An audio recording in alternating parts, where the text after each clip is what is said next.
इस वीडियो में आप सभी शिक्षक साथियों का स्वागत है। साथियों, हम बात कर रहे हैं कक्षा 4 और 5 की जो एफएलएन की समस्त कहानियां हैं, यानी कि 31 कहानियों के संग्रह के बारे में।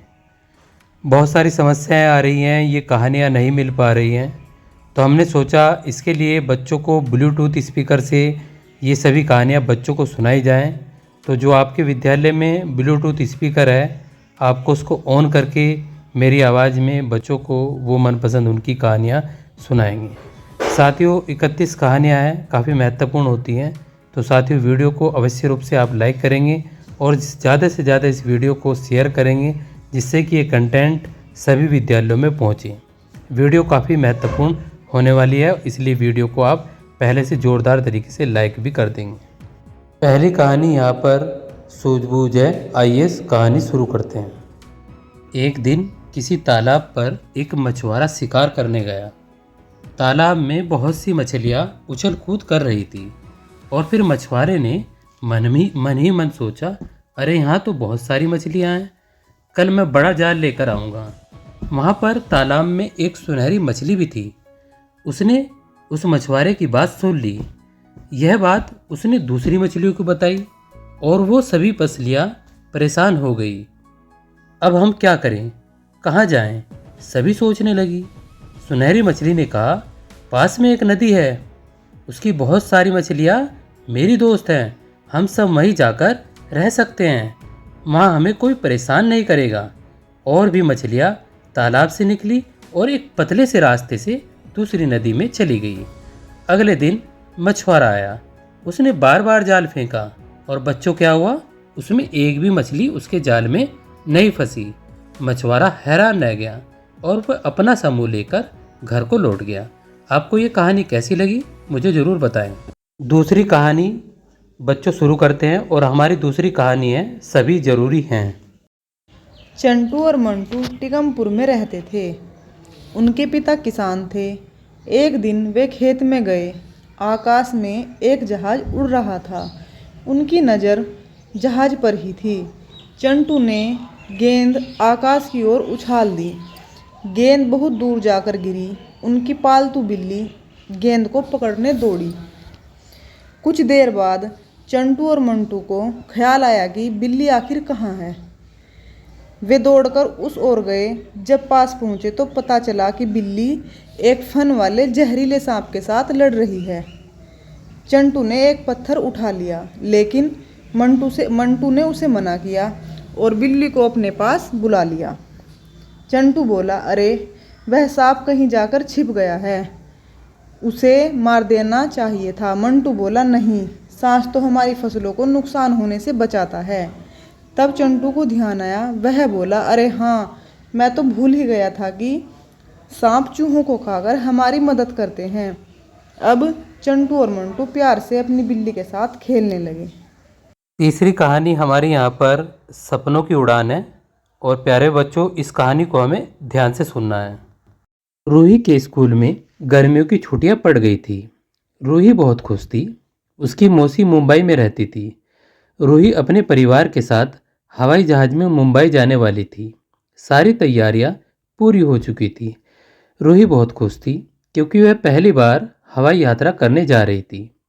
माँ ने कहा, रूही सो जाओ, सुबह जल्दी जाना है। रूही को रात में सपना आया और उसने देखा कि वह हवाई जहाज़ में बैठी है। जहाज़ उड़ने की तैयारी में है। उसने धीरे धीरे चलना शुरू किया, फिर तेज़ी से दौड़ने लगा। तेज आवाज़ कानों में गूंजने लगी।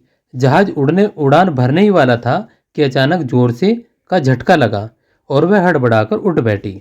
सामने कौन खड़ी थी? उसकी माँ खड़ी थी और वह रूही को जगा रही थी।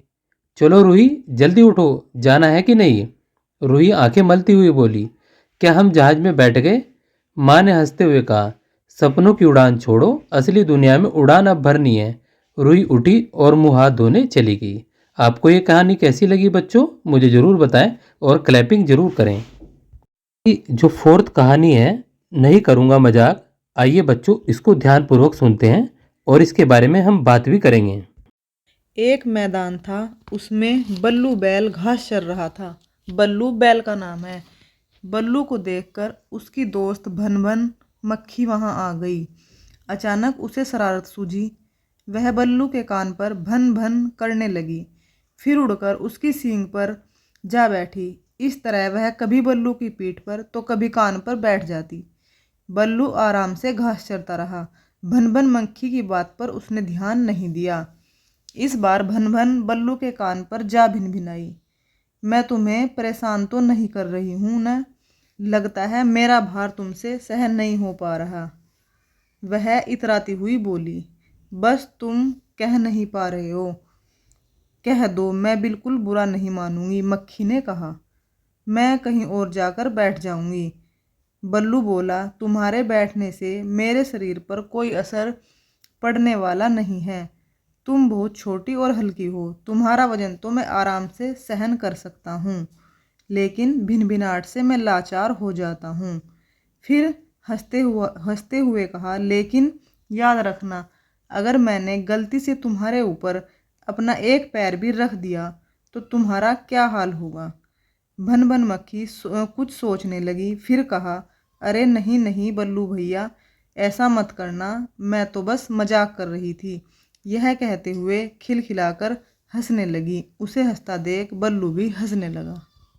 पांचवी कहानी यहाँ पर ऐसा नहीं करना था, और ये भी हमें ब्लूटूथ स्पीकर के माध्यम से बच्चों को सुनानी है, और सभी बच्चे इस कहानी को भी ध्यानपूर्वक सुनेंगे। राधा के स्कूल के रास्ते में एक नदी पड़ती थी। नदी के आसपास खेत थे। एक खेत में कद्दू की बेल लगी थी। स्कूल से लौटते समय राधा ने सोचा, मेरी माँ कद्दू की सब्जी बहुत अच्छी बनाती है, क्यों न मैं एक कद्दू लेती चलूं। उसने पहले तो एक कद्दू तोड़ा, फिर दूसरा।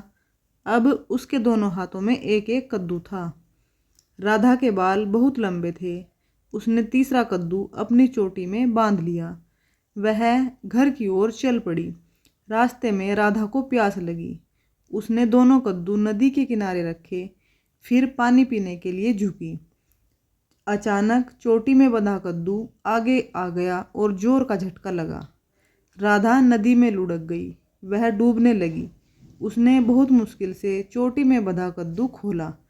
जैसे तैसे वह नदी से बाहर निकली। उसकी सांस फूल रही थी। उसने मन ही मन सोचा, आज तो ये कद्दू मेरी जान ही ले लेता। वैसे भी ये कद्दू मेरे नहीं थे, मुझे इन्हें नहीं तोड़ना चाहिए था। और वह घर की ओर चल पड़ी। अगली जो कहानी है वो हम अगले पार्ट में देखेंगे, क्योंकि जो वीडियो की ड्यूरेशन है वो लगभग 8 मिनट पूरी हो चुकी है, और ये काफ़ी लेंथी होती है इस प्रकार से। तो हम दूसरे पार्ट में देखेंगे, और मिलते हैं अगली वीडियो में।